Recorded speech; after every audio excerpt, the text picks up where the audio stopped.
جب تک انسان کو یقین نہ ہو کہ مغرب کا وقت داخل ہو چکا ہے۔ خود انسان کو یقین حاصل ہونا چاہیے کہ واقعاً مغرب کا وقت داخل ہو چکا ہے، تب افطار کرنا چاہیے۔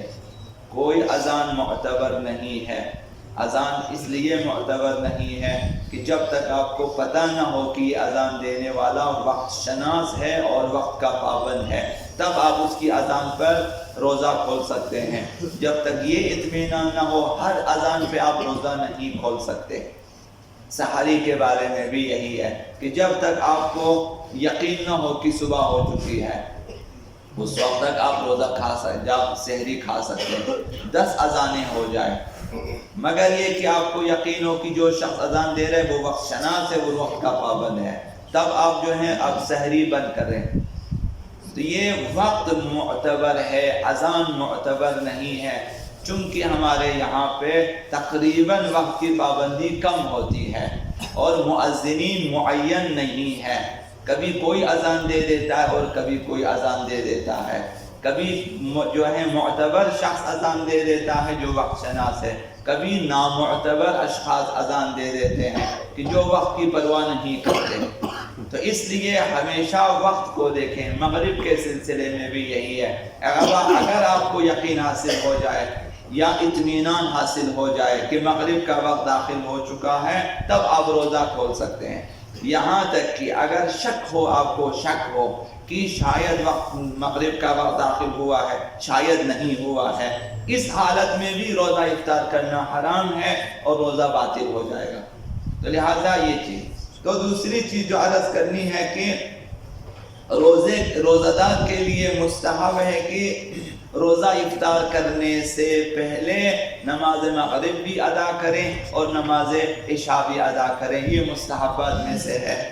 لیکن اگر کوئی شخص ایسا ہو کہ جہاں آپ کا اس کے ساتھ افطار کرنا ضروری ہو اور وہ نماز میں حاضر نہ ہو، وہ آپ کا انتظار کر رہا ہو، یا مثلا ایک مہمانی ہے، ایک گروہ ایسا ہے جو آپ کا انتظار کر رہا ہو، تب وہاں پر آپ کے لیے بہتر ہے کہ آپ نماز کو تھوڑی دیر کے لیے رکھیں اور جائیں ان کے ساتھ افطار کریں۔ ایسے معتبر افراد، دوست، احباب، کوئی عزیز اقارب، کوئی ایسا پروگرام ہو، اس دن کے لیے ہے، ورنہ عام حالات میں پہلے نماز مغرب پھر نماز عشاء، اس کے بعد افطار مستحب ہے۔ تو اس سلسلے میں احادیث بھی ہر سال آپ کی خدمت میں عرض ہو رہی ہے کہ حضرت آقا امام محمد باقر علیہ السلام نے ارشاد فرمایا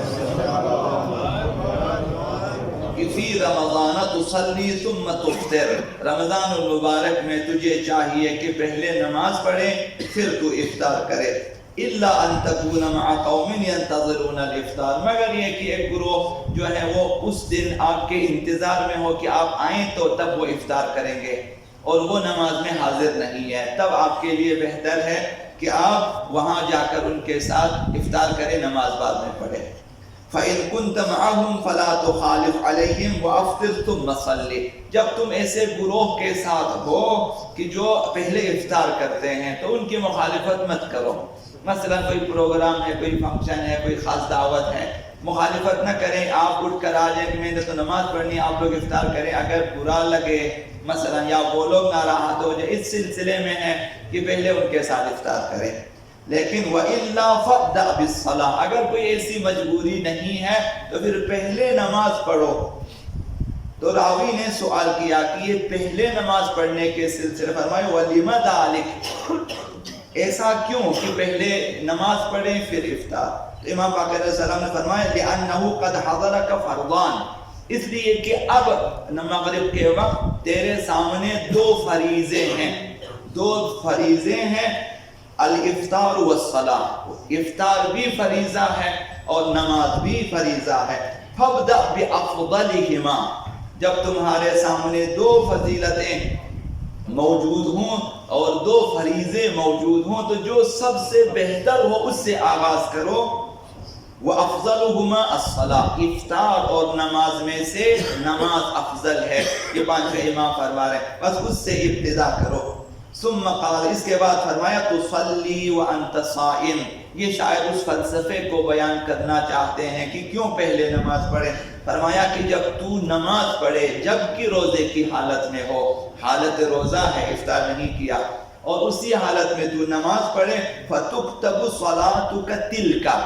تو تمہاری نماز حالت روزہ میں لکھی جائے گی کہ اس شخص نے روزے کی حالت میں نماز پڑھی ہے۔ حالت روزہ بہت مہم ہے ہمارے لیے، اور خداوند متعال کے ہاں اس کی بڑی اہمیت ہے۔ روزے کی جو حالت ہوتی ہے، حضرت موسیٰ علیہ السلام سے فرمایا خداوند متعال نے کہ روزہ دار کے منہ کی خراب بدبو میرے لیے مشک و عنبر سے زیادہ پسندیدہ ہے۔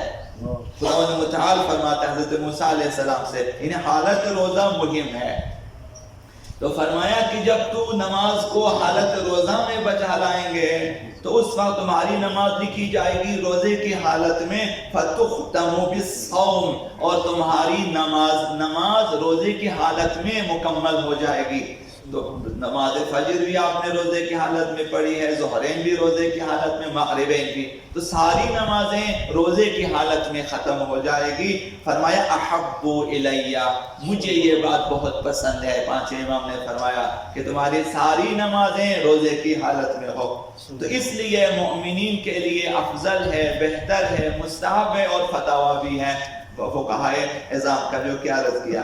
تو اس سلسلے میں دوسری بات حضرت آقا امام جعفر الصادق علیہ السلام نے ارشاد فرمایا ہے کہ یستحب للصائم، نماز روزہ دار کے لیے مستحب ہے، پسندیدہ ہے، ان قوی علی ذلک، اگر توانائی ہو،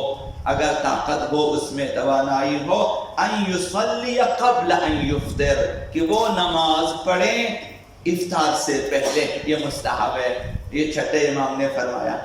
اور حضرت آقا امام رضا علیہ السلام کے بارے میں ہے، یہ تیسری چیز آٹھویں امام کے بارے میں ہے، اذا اقام فی بلد عشرۃ، سفر میں ہوتے تھے تو جہاں پہ 10 دن آپ کا ٹھہرنا ہوتا تھا، صائمن، تو وہاں پہ روزے کی حالت میں ہوتے، لا یفطر، تو افطار نہیں کرتے، فَإِذَا جَنَّ اللَّيْلُ، رات ہو جاتی، بَدَأَ بِالصَّلَاةِ، تو نماز سے آپ آغاز کریں، پہلے نماز پڑھ لیتے قبل الافطار، افطار کرنے سے پہلے۔ یہ آقا امام رضا کی سیرت، آقا امام صادق کا فتویٰ فرمان، اور آقا امام رضا کی یہ سیرت